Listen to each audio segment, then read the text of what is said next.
everybody, welcome to a new dawn, a new day. And I do not have good news. So we just finished the doctor. I'm so bummed. So I do have a nodule. We couldn't see it last time because the hemorrhage was so bad. It's a small nodule, but the hemorrhage was so bad that you couldn't really see the nodules. But today the hemorrhage was looking a lot better, but there is a nodule there and the hemorrhage is still there. It's just not as bad. So he, was like, but can I do the shows if I just like modify it and try to like not sing as much? And he was just like, you're not going to Denver.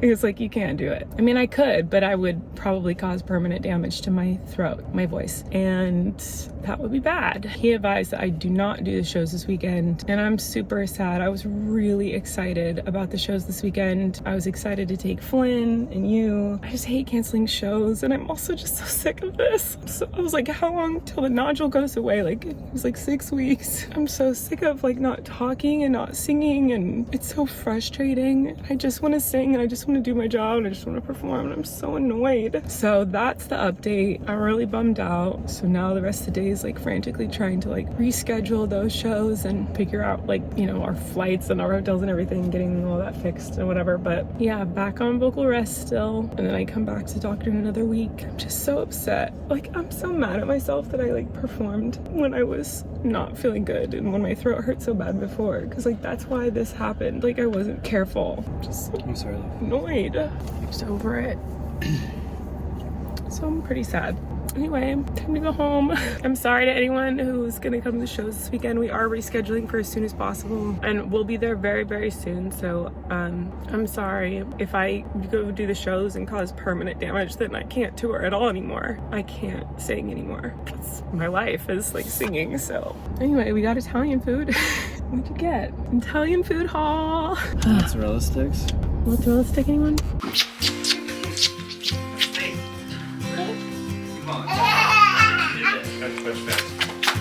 Ooh. Okay. Ooh.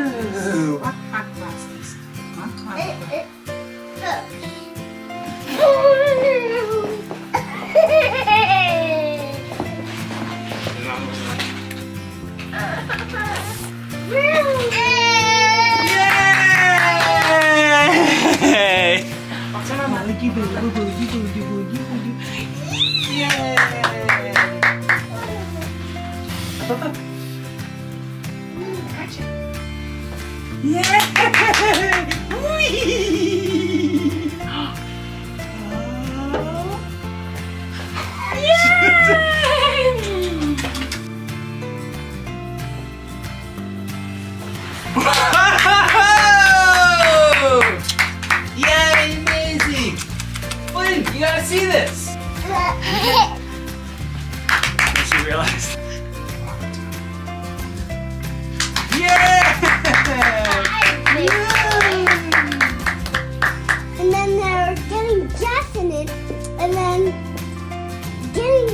they're going back and forth to get cruise ship. No way. I promise.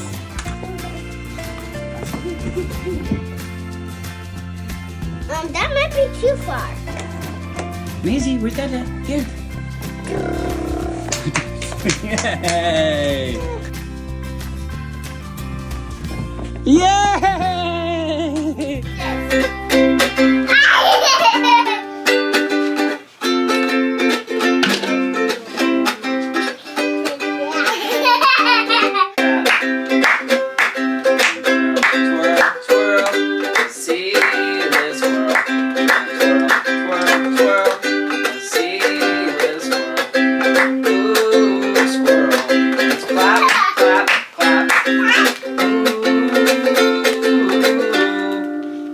Think about that.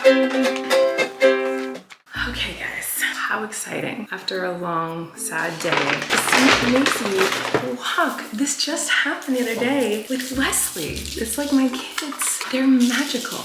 What I like about these kids is that they're different than a lot of kids. They're here to help heal. These kids are going to be like healers in a way.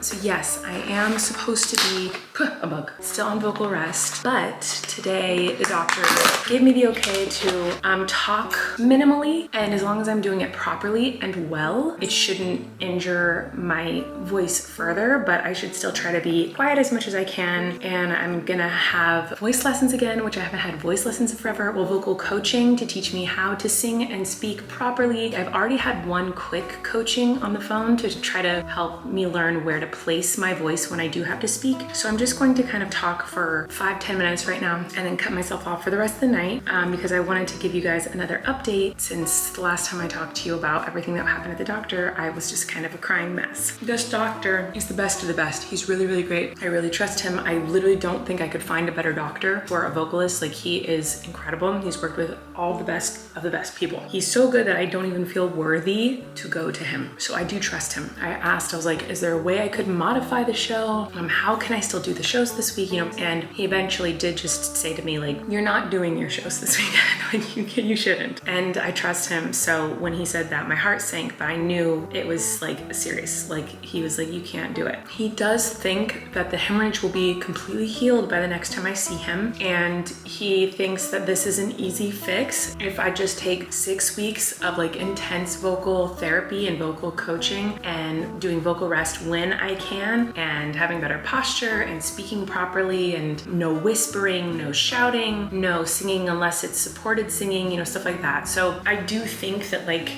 that was good news in the sense that it could have been a lot worse. You know, could have been like something where I would have needed a surgery. He could have found permanent damage. Now these things still could happen, and that's why I'm not doing the shows this weekend, because if I were to go do the shows and the nodule had ruptured or caused another rupture, caused another hemorrhage, it could have caused permanent damage, permanent scarring. Your vocal cords are really, really delicate, really sensitive. And so any sort of permanent scarring or damage to them, like my range, my vocal range would be damaged. I would never be able to sing certain notes, you know, potentially. I would need a surgery, and with surgery, there can be complications too. There's a lot of scary things that can happen, and my voice is my instrument. So even though I sing like badly for a living as Miranda, like I also sing as me in my shows, and I went to college for singing. My whole life is theater. I was on Broadway, and I really hope that I get to do that again someday. And so the idea that like this injury could prevent me from doing that or other things, like it really is terrifying. I know I seem dramatic, but like it's very terrifying to think that like this injury could cause me to not be able to do like what I love. So that's why I'm dramatic about it. That's why I'm taking it so seriously. And I'm not trying to seem negative. It's just disappointing. Like, I really did have high hopes that I'd be able to do the shows this week. Like, I really thought I was gonna go in today and he was gonna say, oh, your hemorrhage is gone. You're looking so much better. I think if you just are really careful and warm up properly, you'll be able to do your shows. I did not think that he was gonna say, oh yeah, you still have a little bit of a hemorrhage, but also you do have a nodule. Cause that was like, it was like good news and bad news last week when I found out I didn't have a nodule, but I do have a hemorrhage. Both suck, having a nodule or having a hemorrhage. There's a bug in here driving me crazy. Anyway, the doctor was optimistic about the healing process and just said, you know, you just have to cancel these shows. And so I'm gonna listen to him. I'm really disappointed. I really just was lying to myself, I guess. And I really was like, oh yeah, I'm totally gonna do these shows. I was up till 3 in the morning last night, making props for the show, editing new bits into the show. I was modifying the show so that I wasn't gonna sing as much. I was trying to get creative with different ways to do the show so that I,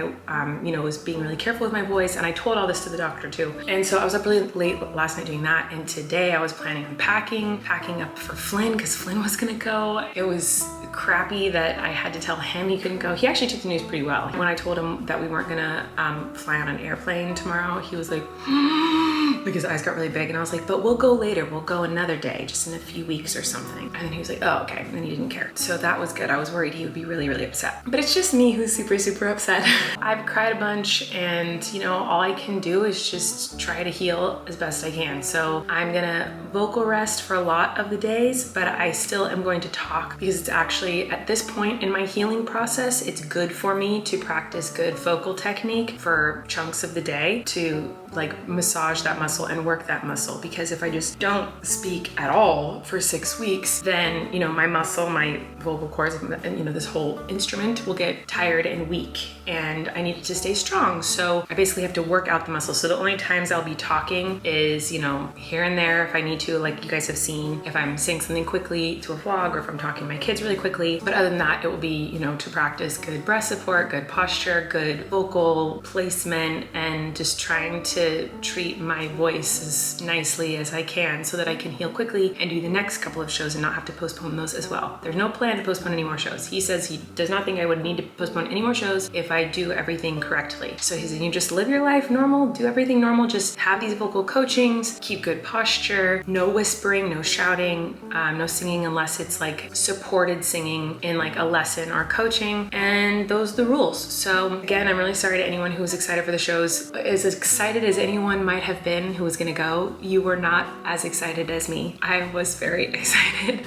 The Denver show, like we had sold such a huge crowd in the Denver show, like there were so many tickets sold, and I was really excited to do that performance. And Santa Fe, like I've never gotten to explore the city of Santa Fe. I was so excited to go and take Colleen. It was all just gonna be so much fun, but that's okay. There'll be other shows. So anyway, I'm going to shower. I really want to shower, and I'm gonna probably do some work and chill out and just try to relax a little bit. And yeah, I'll see you guys a little bit later. I know I said I was gonna shower, but I got distracted.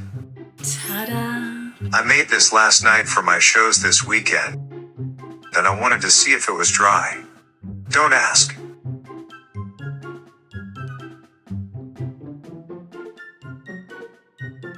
If you know me, you know that Mod Podge and hot glue are my favorite things. Give me one of those two things and you'll melt my heart. Even though I'm not doing the shows this weekend, I still want to finish working on this project. So I'm gonna use Mod Podge to attach the Miranda face to this blob. If you wanna know what I'm making, you'll have to come to the show. Okay, I do want to talk about one more thing before I say goodnight to you guys. The only reason I want to speak about this and not sign about it or have a voice app talk about it is because I feel like I need my voice to express myself when I ask you guys about this. So we are listening to music in the car because obviously I can't really talk very much right now, and I was getting very excited, and it's really hard for me to listen to music when I can't sing along. Like it's near impossible. Like I just want to sing along. I get so excited and into it. I love music, obviously. I was a music major. Like I love music. Music is obviously very important to me. I was actually listening to Taylor Swift, but I get physically affected by music that I love and that I'm passionate about. And you'll know this if you've ever watched any of my little videos where I'm like ranting about musical theater. You might see me like physically, I feel like I can't even stay within my skin. Like my body, my soul needs to leave my, I can't even explain it. My soul feels like it needs to leave my body because there's not enough room in my body to experience the music the way that my soul wants to experience it. I know that sounds completely insane. This is why I needed to explain it with my voice and not like through a voice app or something, because like I know it sounds totally bananas. I love a song if the lyrics or the music or something about it has affected me a lot. I have a physical reaction to the music, not like, oh, I feel like I need to dance to this song. I love the way this song sounds. I'm gonna dance to it. No, like what I explained, like I literally feel like my insides need to be turned inside out. It's the craziest feeling. Like music has such an intense feeling on me, and I know that music has an intense reaction on everybody. That's why music is so amazing and why music is so powerful and so wonderful. But when I'm listening to a song, just a song that like tickles my brain, my soul in a certain way that I feel like it's a geniusly written song, a beautiful song, something that just, you know, we all have those songs that are just like our favorite song ever that evokes huge emotions in us. When I hear music like that, I have such a physical reaction. Like I explained, I feel like I need to be turned inside out. I feel like I'm gonna explode. I feel like it's taking everything within me to sit still. Like I feel like I just need, like my insides are like, like it's like I need to be, I need an exorcism is how I feel. And it occurred to me in the car ride home, and this is where I have a question for you guys. It occurred to me that perhaps not everybody has that experience. Maybe they do. Maybe everybody feels that way. Like if I'm showing someone my favorite song, the whole time I want to scream. I want to be like, listen to this, but oh my gosh. Like I literally want to scream. I feel like I can't control how much it affects me physically, my body, my heart, my brain. I know I sound totally crazy. I love that music can do that to you, and I love that it does that to me. And that's one of the reasons I'm heartbroken about not being able to sing right now. And one of the reasons I'm terrified that I'm going to be affected for my whole life because of this, because music is so important to me and it means so much to me and it's affected me so much in my life. My question is, does not everybody feel this way about music? Is this something that just, people who really like music feel this way? And then are other people, everyone likes music, right? Does everyone get like that? Did you guys feel like that when you hear your favorite songs? Like you feel like your skin, you just want to rip it off, like, and just scream? I feel like I'm not explaining myself well because there's not words to explain how I feel when I'm hearing songs that I'm passionate about. Yeah, so I'm gonna stop talking now, but can you guys answer that question for me? Do you feel that way when you listen to your favorite music? Is this a universal thing? Because if it is a universal thing, that's so cool that we as human beings are affected by music like that. And if it's not a universal thing, that's cool too, that like some people are affected by music that way and some people aren't. I'm just curious. I asked Eric and he was like, yeah, I feel like that. There's songs that I love. And I was like, no. I don't mean like, is there songs that you love? I mean, like everyone has songs they love. There's foods that I love, but foods that I love don't make me feel like I need to explode out of my body and scream and yell, and there's no physical movement or words I could say that could express or show the way I feel inside when I'm so filled with joy or emotion or energy or something from like a good chord progression, a beautiful string line, an orchestral arrangement of a song, or lyrics that describe a feeling I've never been able to describe myself, but someone else was able to describe the feeling through an incredible lyric. Things like that, like, are life-changing to me. I think it's really cool. Just curious. Please let me know. And now I'm officially done talking as I continue to glue my face onto this blob. Okay, bye. Okay, I've got to wash the glue off my hands and take a shower. But thanks for watching. Love you. You can relax. Colleen and Eric have a podcast. The world is scary and we're locked in our home, but now we have big microphones. So you can relax. That's the name of our podcast.